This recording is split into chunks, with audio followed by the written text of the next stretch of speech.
തിളക്കമാർന്ന ഭൂരിപക്ഷത്തോടുകൂടി UDFനെ കേരളത്തിൽ അധികാരത്തിലേക്ക് തിരിച്ചു കൊണ്ടുവരാൻ കഴിഞ്ഞില്ലെങ്കിൽ ഞാൻ രാഷ്ട്രീയ വനവാസത്തിന് പോകും. പിന്നെ നിങ്ങൾ എന്നെ കാണില്ല. മികച്ച വിജയം നേടി UDF അധികാരത്തിലെത്തിയില്ലെങ്കിൽ ഞാൻ രാഷ്ട്രീയ വനവാസത്തിന് പോകും. ഈ തെരഞ്ഞെടുപ്പ് കാലത്ത് VD സതീശൻ എന്ന പ്രതിപക്ഷ നേതാവ് ഏറ്റവും ആർജവത്തോടെ പറഞ്ഞ വാക്കുകൾ. ഒരു കാര്യവും കൂടെ ചേർത്ത് പറഞ്ഞു. UDF 100-ൽ അധികം സീറ്റ് നേടും. വിജയിക്കാൻ കഴിയുമോ എന്ന് കോൺഗ്രസിൻ്റെ തലമുതിർന്ന നേതാക്കന്മാർ പോലും ഒരു വേള സംശയിച്ചിരുന്ന സമയത്താണ് 100-ൽ അധികം സീറ്റ് നേടി UDF അധികാരത്തിലെത്തും എന്ന് അദ്ദേഹം മാധ്യമങ്ങൾക്ക് മുമ്പിൽ ആർജവത്തോടെ വീണ്ടും വീണ്ടും പറഞ്ഞത്. സംസ്ഥാനത്ത് എല്ലായിടത്തും UDF തരംഗമാണ്. ഞാൻ പറഞ്ഞതുപോലെ 100-ലധികം സീറ്റുമായി UDF അധികാരത്തിൽ വരും.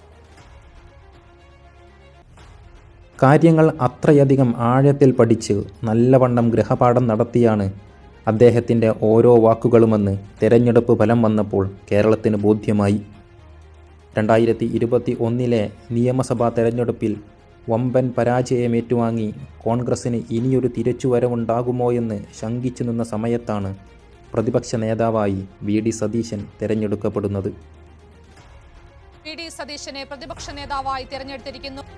പ്രതിപക്ഷത്തിൻ്റെ നേതൃസ്ഥാനത്തിരുന്നാൽ മാത്രം പോരാ, ഭരണപക്ഷത്തെ വിമർശിക്കുമ്പോൾ അതിന് ബദലായി എന്ത് ചെയ്യാൻ കഴിയുമെന്ന കൃത്യമായ ആശയം മുമ്പോട്ട് വെക്കാൻ കഴിയണം എന്ന ബോധ്യം സതീശനുണ്ടായിരുന്നു. അതിൽ ഏറിയ പങ്കും അദ്ദേഹം വിജയിച്ചു എന്ന് തന്നെ പറയാം. എന്നെ ഞാനാക്കിയത് പ്രതിപക്ഷത്ത് നിന്നുള്ള പ്രവർത്തനങ്ങളാണ് എന്ന് സതീശൻ പറയാറുണ്ട്. 1964 മെയ് 31 എറണാകുളം ജില്ലയിലെ നെട്ടൂരിൽ K ദാമോദരമേനോൻ്റെയും വിലാസിനി അമ്മയുടെയും മകനായാണ് വടശ്ശേരി ദാമോദരൻ സതീശൻ എന്ന VD സതീശൻ ജനിക്കുന്നത്. പനങ്ങാട് ഹൈസ്കൂളിലെ ലീഡറിന് പിന്നീട് KSU രാഷ്ട്രീയ കളരിയായി മാറി. തേവര സേക്രഡ് ഹാർട്ട് കോളേജിലെ പഠനമാണ് VD സതീശനെ വിദ്യാർത്ഥി രാഷ്ട്രീയത്തിൻ്റെ നേതൃനിരയിലേക്ക് എത്തിക്കുന്നത്. MG യൂണിവേഴ്സിറ്റി UUCയും ചെയർമാനുമൊക്കെയായ സതീശനെ KSUവിൻ്റെ സംസ്ഥാന പ്രസിഡന്റ് സ്ഥാനത്തേക്ക് പരിഗണിച്ചെങ്കിലും അവസാന നിമിഷം തഴയപ്പെട്ടു. പിന്നീട് യൂത്ത് കോൺഗ്രസിൻ്റെ സംസ്ഥാന പ്രസിഡന്റ് പദവിയിലേക്ക് പരിഗണിക്കപ്പെട്ടെങ്കിലും മുൻവിധി തന്നെയായിരുന്നു ഫലം. അതിനിടെ തിരുവനന്തപുരം ലോ അക്കാദമിയിൽ നിന്ന് നിയമബിരുദം നേടിയ സതീശൻ ഹൈക്കോടതിയിൽ പ്രാക്ടീസ് ആരംഭിച്ചിരുന്നു.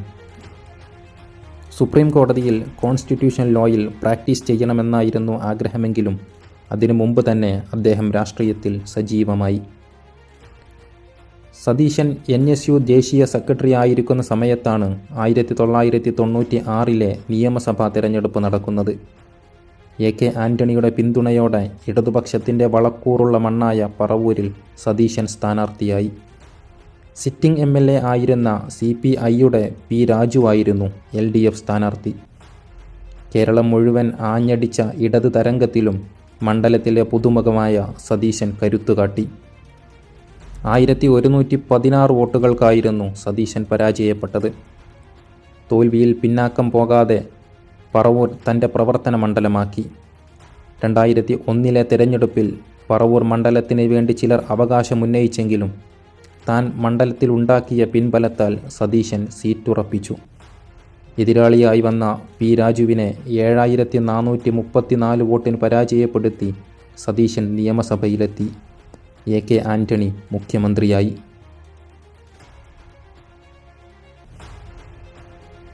കോൺഗ്രസിലെ ഗ്രൂപ്പ് പോര് അതിൻ്റെ ഏറ്റവും ഉന്നതിയിലെത്തിയ 5 വർഷങ്ങളായിരുന്നു അത്.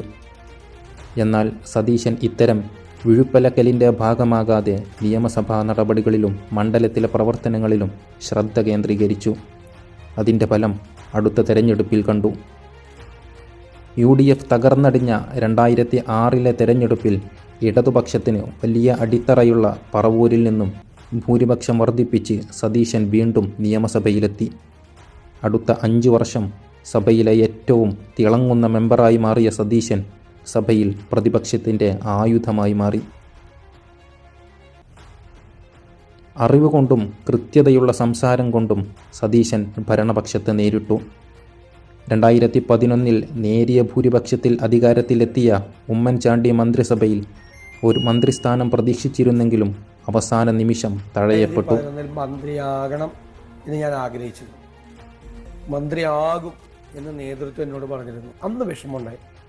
വിഷമം ഇല്ല എന്ന് പറഞ്ഞാൽ നുണയാണ്, പച്ചക്കള്ളമാണ്. അല്ലാത്ത വിഷമമുണ്ടായി.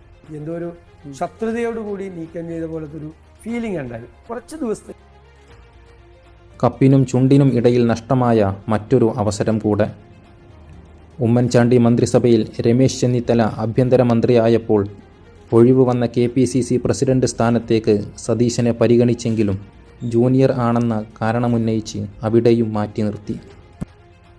VM സുധീരൻ KPCC പ്രസിഡന്റായി. 2016 തിരഞ്ഞെടുപ്പിൽ ഇടത് തരംഗമുണ്ടായപ്പോഴും ഭൂരിപക്ഷം വർദ്ധിപ്പിച്ചുകൊണ്ട് സതീശൻ വീണ്ടും നിയമസഭയിലെത്തി. ചെന്നിത്തല പ്രതിപക്ഷ നേതാവായപ്പോഴും പ്രതിപക്ഷ നിരയിലെ താരം സതീശൻ തന്നെയായിരുന്നു. അടിയന്തര പ്രമേയങ്ങളും പ്രസംഗങ്ങളുമായി സഭയിൽ നിറഞ്ഞു നിന്നു സതീശൻ. ഏതൊരു വിഷയം അവതരിപ്പിക്കുമ്പോഴും അതിനെക്കുറിച്ച് നല്ല രീതിയിൽ ഗൃഹപാഠം ചെയ്ത് അവതരിപ്പിക്കുക എന്നത് സതീശനെ മറ്റ് മെമ്പർമാരിൽ നിന്നും വ്യത്യസ്തനാക്കി. 2021 തെരഞ്ഞെടുപ്പിൽ കൂടുതൽ സീറ്റുകൾ നൽകിക്കൊണ്ട് ജനങ്ങൾ ഇടതുപക്ഷത്തിന് വീണ്ടും അധികാരത്തിലെത്തിച്ചു. പ്രതിപക്ഷ നേതാവ് ആരാകണമെന്ന ചർച്ചയിൽ ഉമ്മൻചാണ്ടിയുടെ നോമിനിയായി രമേശ് ചെന്നിത്തലയുടെ പേര് ഹൈക്കമാൻഡിൻ്റെ മുന്നിലെത്തി. എന്നാൽ സതീശൻ്റെ പ്രവർത്തന മികവ് കണ്ടില്ലെന്ന് നടിക്കാൻ ഹൈക്കമാൻഡിന് കഴിയുമായിരുന്നില്ല. അങ്ങനെ ഗ്രൂപ്പ് സമവാക്യങ്ങളെയെല്ലാം ഉഴുതുമറിച്ചുകൊണ്ട് സതീശൻ പ്രതിപക്ഷ നേതാവായി തെരഞ്ഞെടുക്കപ്പെട്ടു. ആ തീരുമാനത്തെ പൂർണ്ണമായും ശരിവെക്കുന്ന തരത്തിലാണ് സതീശൻ അടുത്ത 5 വർഷം സഭക്കകത്തും പുറത്തും പ്രവർത്തിച്ചത്. മുഖ്യമന്ത്രി പിണറായി വിജയനോട് നേരിട്ട് ഏറ്റുമുട്ടുന്ന നേതാവെന്ന പ്രതിച്ഛായ അദ്ദേഹം സൃഷ്ടിച്ചു. ഈ വീട്ടിൽ തന്നെ ഇരിക്കേണ്ടി വരും, വീട്ടിൽ നിന്ന് പുറത്തിറങ്ങാൻ പറ്റില്ല. പഴയ വിജയനാണെങ്കിൽ പണ്ടേ ഞാനതിന് മറുപടി പറഞ്ഞിട്ടുണ്ടോ? അതല്ലാലോ പറയാ, അല്ലാതെ സുധാകരനോട് ചോദിച്ചാൽ മതി. ഞാൻ മുഖ്യമന്ത്രി വീട്ടിലിരിക്കുന്നതാണ് നല്ലതെന്ന് പറഞ്ഞു. എന്താ കാര്യം? മുഖ്യമന്ത്രി പുറത്തിറങ്ങിയാൽ ഈ നാട്ടിൽ ആർക്കും റോഡിലൂടെ സഞ്ചരിക്കാൻ പറ്റാത്തൊരവസ്ഥയുണ്ടായി. അപ്പം അങ്ങ് പറഞ്ഞു ഞാൻ പഴയ വിജയനാണെങ്കിൽ ഞാനതിന് മറുപടി പറഞ്ഞിരുന്നു. ബഹുമാനപ്പെട്ട മുഖ്യമന്ത്രിയോട് ഞങ്ങൾക്ക് പറയാനുള്ളത്, ഞങ്ങൾക്ക് പഴയ വിജയനെയും പേടിയില്ല, പുതിയ വിജയനെയും പേടിയില്ല. നിങ്ങളെയൊന്നും ഭയന്നല്ല ഞങ്ങൾ കഴിയുന്നത്. 2021 ശേഷം നടന്ന ഉപതെരഞ്ഞെടുപ്പുകളിലും ലോക്സഭാ തെരഞ്ഞെടുപ്പിലും സതീശൻ്റെ നേതൃത്വത്തിൽ UDF മികച്ച വിജയം നേടി. താൽക്കാലികമായ തിരിച്ചടികളെ ഭയപ്പെടാതെ തൻ്റെ തീരുമാനങ്ങളിൽ അദ്ദേഹം ഉറച്ചു നിന്നു. ജാതി സംഘടനകളെ അസ്വസ്ഥമാക്കുന്നത് തങ്ങളുടെ രാഷ്ട്രീയ നിലനിൽപ്പിനെ തന്നെ ബാധിക്കുമെന്ന് വിശ്വസിക്കുന്ന നേതാക്കൾക്കിടയിലേക്കാണ് ആ ആശയത്തെ വെല്ലുവിളിച്ചുകൊണ്ട് സതീശൻ കടന്നു വരുന്നത്. NSSൻ്റെ സുകുമാരൻ നായരുടെയോ SNDPയുടെ വെള്ളാപ്പള്ളി നടേശൻ്റെയോ പിന്തുണ തേടാൻ അദ്ദേഹം പോയില്ല. അതായത് രാഷ്ട്രീയ നേതാക്കൾ പരിധി വിട്ട് സമുദായ നേതാക്കളെ ആശ്രയിച്ചൊരു കാലത്ത് ഞാൻ പറഞ്ഞിട്ടുണ്ട് MLA ആയിരിക്കും. എന്താ പറഞ്ഞത്? അവരൊക്കെ നല്ല ആളുകളാണെന്ന് പറഞ്ഞത്. സമുദായ നേതാക്കൾ അവരിയ്ക്കാൻ പറയുമ്പോൾ നമ്മൾ ഇരിക്കാനേ പാടുള്ളൂ, കിടക്കരുന്നു. അത് രാഷ്ട്രീയ നേതാക്കളോടാണ് പറഞ്ഞത്. അവരിയ്ക്കാൻ പറയുമ്പോൾ നമ്മൾ അവരുടെ മുമ്പിൽ പോയി ഇരുന്നാൽ മതി, ഇരിക്കാൻ പറയുമ്പോൾ കിടക്കരുത് എന്ന് ഞാൻ പറഞ്ഞിട്ടുണ്ട്. ജാതി മത സംഘടനകളോട് അദ്ദേഹം കൃത്യമായ അകലം പാലിച്ചു. കേരളത്തിൻ്റെ മനസ്സ് മതേതരമാണെന്നും മതം നോക്കിയല്ല ആളുകൾ വോട്ട് ചെയ്യുന്നതെന്നും അദ്ദേഹം ഉറച്ചു വിശ്വസിച്ചു. അദ്ദേഹത്തിൻ്റെ വിശ്വാസം തെറ്റിയില്ലെന്ന് തെരഞ്ഞെടുപ്പ് ഫലം വന്നപ്പോൾ കേരളം തിരിച്ചറിഞ്ഞു.